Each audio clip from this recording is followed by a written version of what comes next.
నది మీద ఒక ప్రాజెక్టు తీసుకున్నాడు. గంగను శుద్ధి చేయాలనేది ప్రాజెక్టు తీసుకున్నాడు.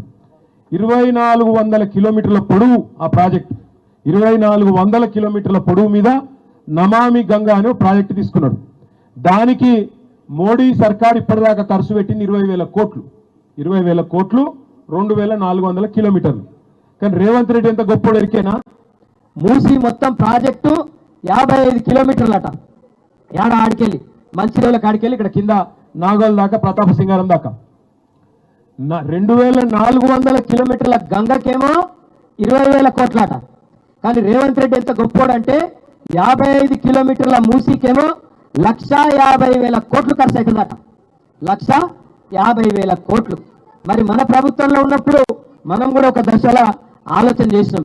ఇంకెళ్ళి వరకురవి మన ప్రభుత్వం ఉన్నప్పుడు మనం కూడా ఏమైనా కొద్దిగా మంచిగా చేద్దామా మూసి నేను ఆలోచన చేసి 4,000 కోట్ల రూపాయలతోని మొత్తం శుద్ధీకరణ ప్లాంట్లు పెట్టినాం. మీ అంబర్పేటలో కూడా 300 MLDల ప్లాంట్ పెట్టినాం ఒకటి. ఎందుకంటే మన ఇళ్ళకి వెళ్ళి వచ్చే మురికి నీళ్ళు ఏవైతే ఉంటాయో డ్రైనేజ్ నీళ్లు, ఆ డ్రైనేజ్ నీళ్లను మంచిగా చేసి మూసిలోకి ఇడిచి పెడతానన్నా ఈ దోమలు గీమలు బంద్ అవుతాయి, పిల్లగాళ్లకు ఆరోగ్యాలు దెబ్బతినకుంటుంటాయని చెప్పి హైదరాబాద్లో 100%, 1-2 కాదు 100% మురికి నీటిని శుద్ధి చేసేందుకు 4,000 కోట్లతో ప్రాజెక్టులు చాలు చేసినాం. దగ్గర పడ్డాయి, అయిపోయినాయి. మీ అంబర్పేటలో ఎస్టీపీ కూడా 300 MLD ఎస్టీపీ పూర్తి చేసినాం. అంటే శుద్ధి చేసే పని పూర్తి చేసినాం. దాంతోపాటు ఇంకొక పని చేసినాం. మూసీ మీద మీ సవలత్ కోసం అప్పుడప్పుడు మూసారం బాగా మునుగుతుండే, అందుకే ఏం చేసినాం, హై లెవెల్ బ్రిడ్జులు 15 బ్రిడ్జులు మంజూరు చేసినాం 545 కోట్లతో. అట్లా ప్రజల కోసం ఆలోచన చేసినాం. పేదవాళ్ళ కడుపు కట్టకుండా ఇక మా సుధీర్ రెడ్డి ఎడవైన ఇక సుధీర్ రెడ్డి సాబు చైర్మన్ ఉండే దానికి మూసీ రివర్ డెవలప్మెంట్ కార్పొరేషన్, ఆయన నాయకత్వంలోనే చేసినాం. మొత్తం లెక్క తీపిచ్చిన ఒకసారి. నేను అప్పుడు మున్సిపల్ మంత్రిని, కేసీఆర్ సార్ చెప్తే మేమిద్దరం లెక్క తీసినాం. సుధీర్ అన్న వచ్చి చెప్పిండు, అన్న వాస్తవం చెప్తున్నా చాలా మంది పేదలకు డిస్టర్బ్ అవుతుందన్నా, మరి మనం ఆలోచించాలే, కరెక్ట్ కాదన్నాడు. ఇక నువ్వు నేను అనుకున్నాడు కాదు, కేసీఆర్ సార్ దగ్గరికి పోదాంపా అని చెప్పి ఇద్దరం పోయినాం. సార్ దగ్గర పోయి పెట్టినాం లెక్క. సార్కి ఇట్లున్నది, మరి మీరు అన్నట్టు ఏదో చేయబోదామంటే మాత్రం చాలా మంది గరీబులు బాగా దెబ్బతినేటట్టున్నారు, ఏం చేద్దామంటే సార్ ఒకటే చెప్పిండు, ఇక పక్కకు పెట్టురు మీరు, ఎందుకంటే చేయగలిగితే మన పేదలకు మంచి చేయాలి, కానీ మనం అనవసరంగా వాళ్ళ నాగం చేయొద్దు, వాళ్ళ బతుకులు రోడ్డు మీద పడేయద్దు, దయచేసి ఆ పని పక్కకు పెట్టండి అని చెప్తే ఇద్దరం అన్ని డిజైన్లు గీపించినాం, అన్ని పెట్టినాం 2020 నాటికే. కానీ పక్కకు పెట్టినాం, ఎందుకంటే గరీబులకు నష్టం అవుతుందంటే వద్దు అన్నాడు కేసీఆర్ అని చెప్పి పక్కకు పెట్టినాం. ఇలా రేవంత్ రెడ్డి 100 రోజులు 6 గ్యారంటీలు అని చెప్పి 420 హామీలు ఇచ్చిండు, అవన్నీ మర్చిపోయింది, అటక మీద పెట్టిండు. ఇందిరమ్మ రాజ్యం అన్నాడు, ఇంకోటి అన్నాడు, రాగానే 1,50,000 కోట్ల దుకాణం మొదలుపెట్టిండు. అసలు నాకు తెలియక అడుగుతా, మా ప్రభుత్వం ఉన్నప్పుడు ఇదే ప్రాజెక్టుకు మేము లెక్క కట్టింది 16,000 కోట్లలో అయిపోతుందని లెక్క కట్టినాం. మరి ఇలా ఎగ్దం 10 రెట్లు ఎట్లా పెరిగింది? సమాధానం చెప్పేటోడు లేడు. ఇప్పుడు నేను అడిగిన మా ఆడబిడ్డల్ని, ఎవడన్నా అధికారం వచ్చి చెప్తున్నా మీకు చక్కగా ఏం చేయబోతున్నారు, ఎట్లా ఇస్తారు, లెక్క కట్టిస్తారా, మనకు ఇల్లు కొట్టేది ఉంటే చట్టం ఉన్నది, కాంగ్రెస్ వాడికి వచ్చిన చట్టమే ఉంది. ఇల్లు కొడితే దాని విలువకు 3 ఇవ్వాలి, ఇంట్లో ఒకరికి ఉద్యోగం ఇవ్వాలి. ఇవన్నీ చేయకుండా 5 లక్షల రూపాయలు మీరు తరలిచిపోయేందుకు 5 లక్షలు అదనంగా మీకు ఇట్లనే పబ్లిక్ హియరింగ్ పెట్టి చెప్పాలి.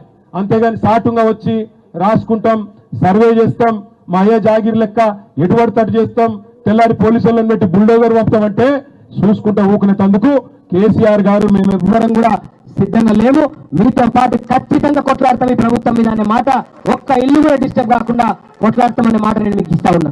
కొంతమంది వాళ్ళ గరీబులను మూసీల ఎవరైతే పాపం వాళ్ళ నయాన్నో భయాన్నో బెదిరించారట, ఇల్లు ఖాళీ చేపించారట. అవతల దిక్కు ఏదో శంకర్ నగర్ కాడ ఇప్పుడే బుల్డోజర్లు పోయినాయట. నేను రేవంత్ రెడ్డికి ఒకటే చెప్తున్నా, నీకేమైనా బుద్ధి జ్ఞానం ఉంటే, సిగ్గు లజ్జ ఉంటే, నిన్ననే హైకోర్టు నానా దొబ్బులు దొబ్బింది, నిన్ననే తిట్టింది హైకోర్టు, ఎందుకు చేస్తారా ఇష్టం ఉన్నట్టు బుద్ధి జ్ఞానం లేదా అని. అయినా నీకు సిగ్గస్తలేదు. ఇవాళ మళ్ళీ పోయి అక్కడ డ్రామా చేస్తున్నావు. రేవంత్ రెడ్డి నీ భాషల్లో చెప్తున్నావు, ఎందుకంటే నీకు మామూలు భాషలు చెప్తే అర్థం కాదు. నువ్వు మొగోనివే అయితే ముందు 6 గ్యారెంటీలు అమలు చేయి. ముందు ఆడపిల్లలకి ఇస్తానా నెలకు 2,500 రూపాయలు, ముసలోళ్ళకి ఇస్తాను నెలకు 4,000 రూపాయలు, రైతులకు రుణమాఫీ చేస్తాను 2 లక్షలు, అది చేయి. 10,000 కాదు 15,000 ఇస్తాను. ఈ ఆటో డ్రైవర్లు చచ్చిపోతాను, వాళ్ళకి ఏదో బోర్డు పెడతా నెలకు 1000 రూపాయలు ఇస్తాను. ఇక్కడ మా వాళ్ళు కొంతమంది హోంగార్డులు కూడా ఉండొచ్చు, ఆ హోంగార్డులకు జీతాలు వెళ్ళవు, 4-5 నెలల నుంచి జీతాలు దిక్కులేవు. గా పని చేయి, పేదవాళ్ళని ఆదుకో, బస్తీలలో ఉన్న వాళ్ళకు దమ్ముంటే కేసీఆర్ 1,00,000 డబుల్ బెడ్రూమ్ ఇల్లు కడితే మగవాని అయితే నువ్వు 2 లక్షలు కట్టు వద్దంటలేం. కానీ ఉన్న ఇంట్లోకి తీసి బయట వారేస్తామంటే మాత్రం ఊకోమెట్టి పరిస్థితులు అనే మాట నేను విజ్ఞప్తి చేస్తా ఉన్నా. ఇంకొక మాట కూడా నేను చెప్తున్నా, దయచేసి నేను మిమ్మల్ని కోరుతున్నా, ఇచ్చగొట్టే ప్రయత్నం చేస్తారు. ఇంటింటికి వచ్చి బుదిరకిచ్చి సంజాయించి 4 బ్రోకర్ గాళ్ళు వస్తారు కాంగ్రెస్ వాళ్ళు వచ్చి ఏం కాదు నేను చూసుకుంటా నన్ను నమ్ముర్రి అని చెప్పి ఇంటింటికి వస్తారు. పొరపాటున కూడా ఏ బ్రోకర్ను నమ్మకండి. మీ ఇల్లు మీరు కాపాడుకోవాలంటే మీ ఐకమత్యమే ఒక్క కాల్ మీరు కాలేరు వెంకటేష్ అన్న కొట్టండి, అన్న వస్తాడు మీ ఎంబడ, మాకొక ఫోన్ కొడతాడు, మేమందరం దిగుతాము. ఎట్లా ఎవడు మిమ్మల్ని ముడతాడో మేము కూడా చూస్తాం. మీ అందరినీ నేను ప్రార్థించేది ఒకటే, మీరు ఎంత గట్టిగా నిలబడితే మరి మీ ఇల్లు అంతే గట్టిగా నిలబడతాయి. కేసీఆర్ సారు మళ్ళీ రావాలి అంటూ రావాలనా పక్కన? మరి మధ్యలో నిలబొట్టే ఉపాయం అయితే నా కాడ లేదు, మీ కాడ ఏమైనా ఉంటే ఎప్పుడు మళ్ళా వస్తాయి ఆగాలి. మళ్ళా ఎలక్షన్లు వస్తాయి, ఏడవతారు వీళ్ళంతా. కానీ ఏడవతారు వీళ్ళంతా మళ్ళా మన కాడికే వస్తారు, మళ్ళా ఇంటింటికి వచ్చి ఓట్లు ఆడుకుంటారు. అప్పుడు చెప్పాలి హైదరాబాద్ కార్పొరేషన్ ఎలక్షన్ వస్తుందా, వస్తే వస్తారు కదా మళ్ళీ ఇంటికి అమ్మా కొడితే మళ్ళీ ఈ పోలీసు వాళ్ళు కేసులు పెడతారు. ఆయన కొట్ట మాత్రం ఇంటి మీదకి వస్తే ఏం చేయాలి? మా ఆడబిడ్డలు ఏం చేయాలి? ఇళ్ళలో సీపుర్లు ఉన్నాయా?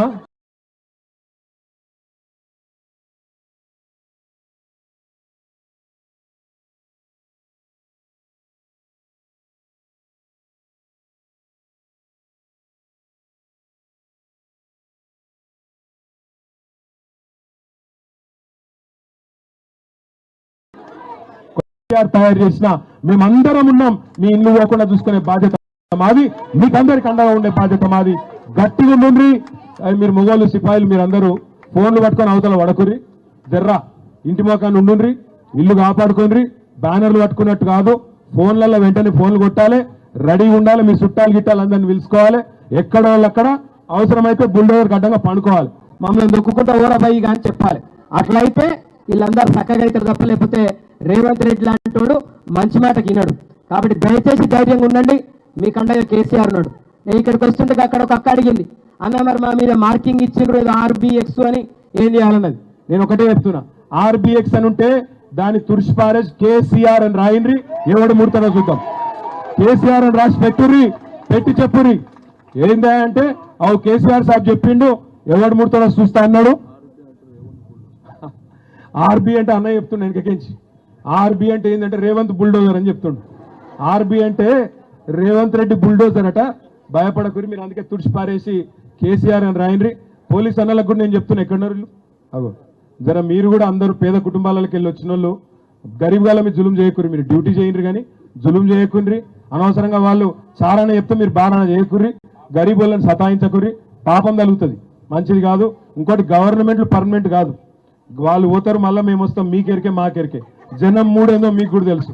కాబట్టి ఎవరన్నా పెద్ద పోలీసు వాళ్ళు చెప్పారు కదా పైకి వెళ్ళని అతి చేస్తే మేము కూడా రాసి పెట్టుకుంటాం, మిత్తితో సహా ఇస్తాం. అది కూడా ముందే చెప్తున్నాం, మళ్ళా తర్వాత మమ్మల్ని అనకుర్రి. దయచేసి గరీబోళ్ళ మీద జులుం చేయకుర్రి, గరీబోళ్ళని కొట్టకుండ్రి, జులుం చేయకుండ్రి. వాళ్ళు చెప్తే డ్యూటీ చేయండి, అంతకే చేయండి, కానీ గరీబోళ్ళని కొట్టకుర్రి. మీరు కూడా గరీబ్ కుటుంబాలకు వెళ్ళి వచ్చిన వాళ్ళే, గరీబోళ్ళని దయచేసి కళ్ళలో పెట్టి చూసుకోవాలని కోరుతూ, తులసిరామ్ నగర్ లో, అంబేద్కర్ నగర్ లో ఎక్కడెక్కడైతే సమస్య ఉందో వెంటనే కాలేరన్నకు ఇక్కడనే ఉంటాడు, పక్కకి 5 నిమిషాలు అవతల ఫోన్ కొడితే వాలిపోతాడు. వెంటనే ఫోన్ కొట్టింది, ఏమున్నా మీకు మేము అండగుంటామని చెప్పి తెలియజేస్తూ జై తెలంగాణ. వినవడాల రేవంత్ రెడ్డికి జై తెలంగాణ. Thank you.